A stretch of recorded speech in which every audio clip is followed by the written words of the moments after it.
Hey everyone, it's Mike with It's Pittsfield Tonight. I'm going to jump right into it.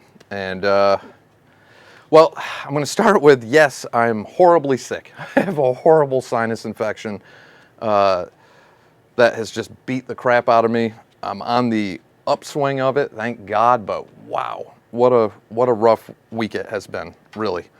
Horrible year. If you have sinus or allergy problems, this is, for me, was the worst year ever, and I'm hearing that from a lot of people. So I feel for anyone else going through the same thing.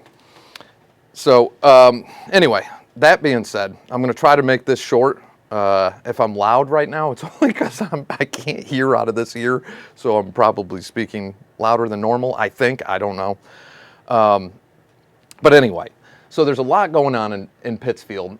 There's a lot going on throughout the country. I'm not going to touch on that. We've all seen that all over social media, everywhere. I'm not going to add that discussion here, but it's a crazy time right now. It's a crazy time, and it's a crazy time in the economy. Also, on my personal page, I posted a picture of a small bag of Fritos that I picked up yesterday at Stop and Shop, and I was shocked to see that it was a small bag, like little tiny one, and it was $5.19, and every bag of chips in the aisle was $5.19 and up. There was a few that were on sale for like 2 for $9, but it was shocking. And some of the messages that some people sent me, why do people do that? And this was on my personal Facebook page. Why do people become friends with somebody just to look for opportunities to jab and give insults? I hate that. Who does that? I don't know why people do that, but they do.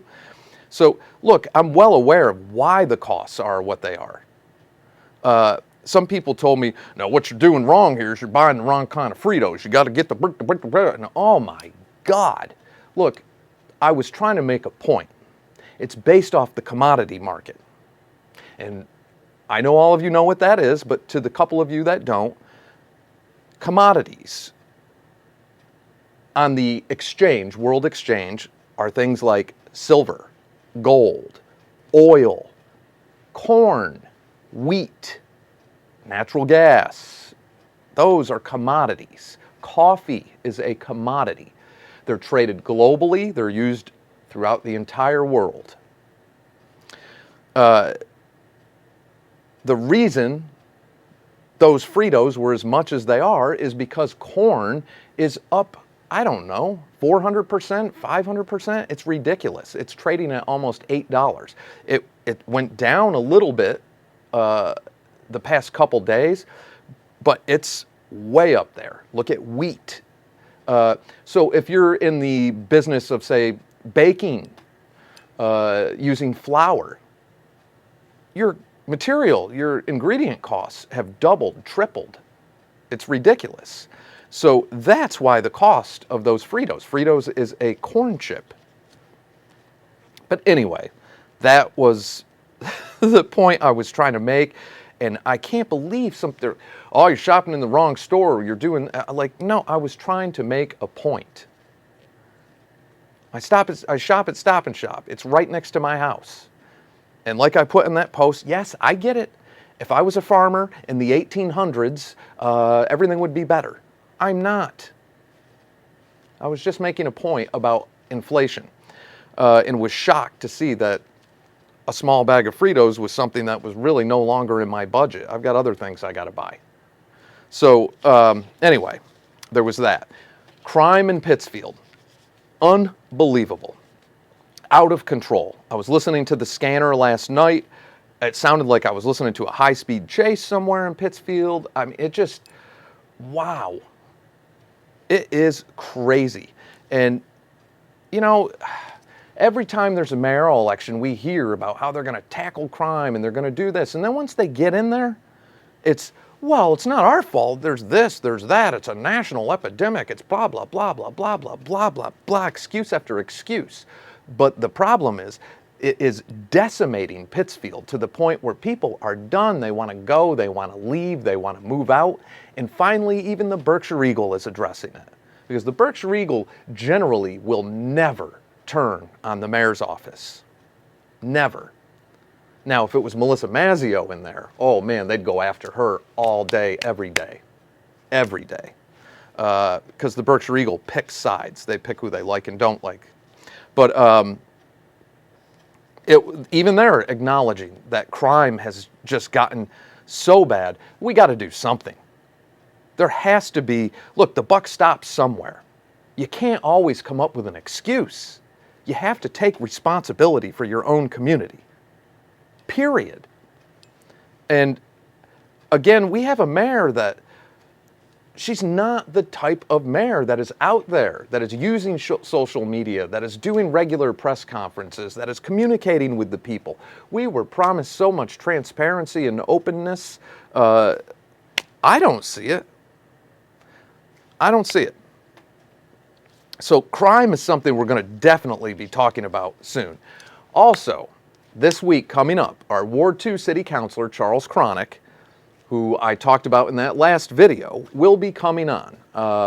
I'm excited about that because I was not in favor of his charter objection, which I was very clear about. So I'm very thankful that he's going to come on and we're going to do an interview and he's going to explain why he did what he did. And I want to give him the opportunity to do that. Here's the problem.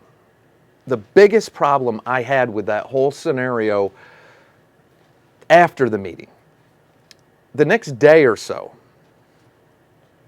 our Ward 2 City Councilor shared an article on his Facebook page that he shared from another local online publication. I won't mention it by name. And in that share, he put, read this article done by blah, blah, blah, and it will explain why I did the charter objection. I'm familiar with this platform. I'm not a fan of it. I know some of my supporters are, and this is probably going to bother some of you, and maybe you're going to unfollow me. I'm sorry if you do, but I have to say what I have to say. So I clicked on that article. I wanted to read it. I couldn't get through it. It was the most disgusting, foul piece of trash I have ever read. And I can't believe a city councilor would share that to his Facebook page, an elected official. Because the article started off with saying the city council was having a circle jerk, jizzing all over the budget, basically, and going on to say some other foul things, and that's almost verbatim. Then it went on to individually, each city councilor, pick them out and rip them apart personally, not on policy, not on how they voted, personally, how they look, their sexual orientation, all that. He went after Ward 1 City Councilor, Kenny Warren. He went after the Ward 3 City Councilor, Kevin Sherman, threw a bunch of insults at him. Chris Conant, the Ward 4 Councilor, is it Chris? Not Chris, whatever Conant's first name is. I forget now. I don't know him that well, but our Ward 4 Councilor, our Ward 5 City Councilor, Patrick Cavey, he was making fun of his hair. Our at-large councilor, Karen Kalinowski, I think he said something about the movie Deliverance and was making fun of her. I'd like to see him say that this person say that to Councilor Kalinowski's husband. I'd love to see that.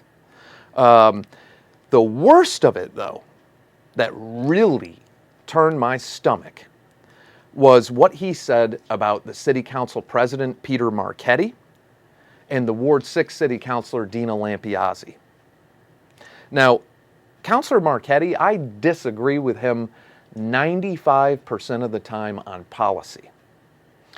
But that article said that Councilor Marchetti, as the city council president, he wrote in there that he was sticking up the pages of Playgirl magazine.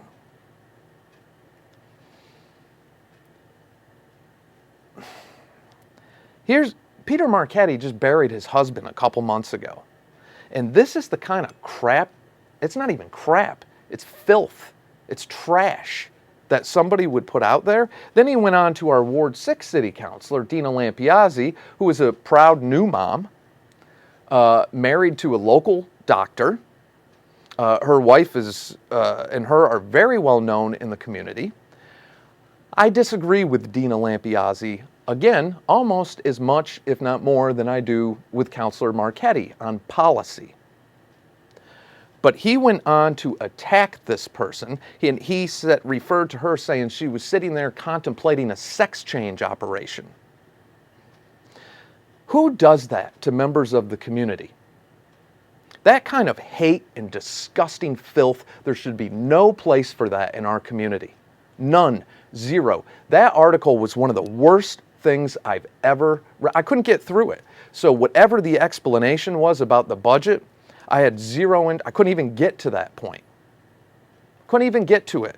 With all the homophobic slurs and everything going on in there, I want no part of that. What does that have to do with policy?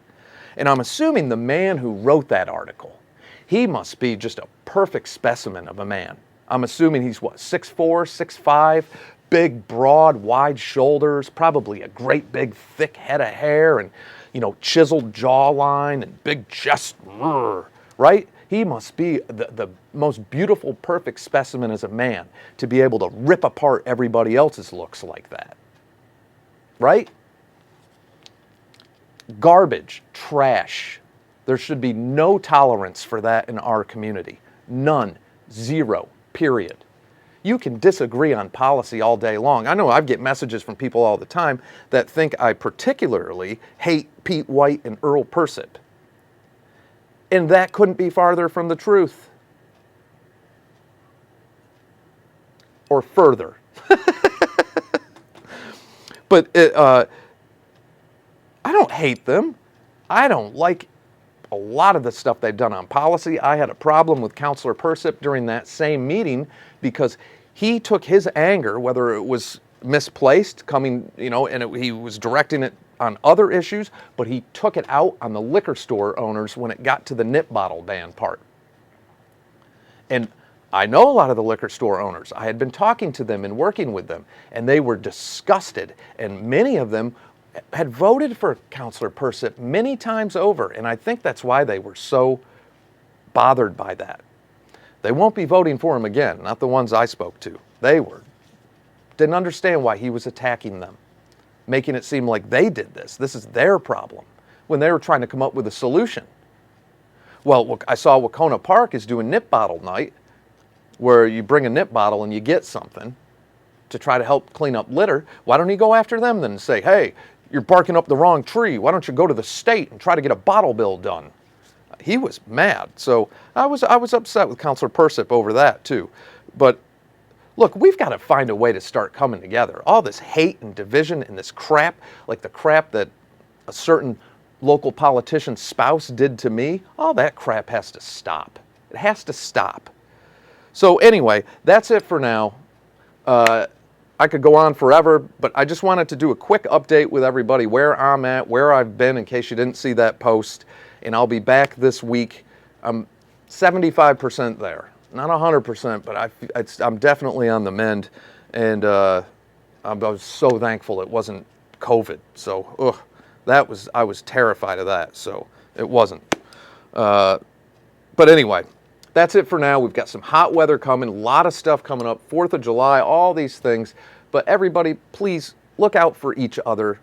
Be kind to each other. If you're going to disagree with each other, do it respectfully. Talk to somebody how you want to be talked to. Think about that before you say something. Think about if somebody said it to you, how you would feel. It's pretty simple. Be an adult. Let's start working together. We don't have to agree on everything, but we do have to work together if we want the community to succeed. It's cut and dry. So, all right, that's it for now. Thank you, everyone, for the well wishes. I really appreciate it. I don't know why so many of you follow me. I feel like I don't even deserve it, but I'm honored to have so many people that are so nice to me, and I mean that. So, all right, again, be good to yourselves, be good to each other, and I'll catch y'all in the next day or two.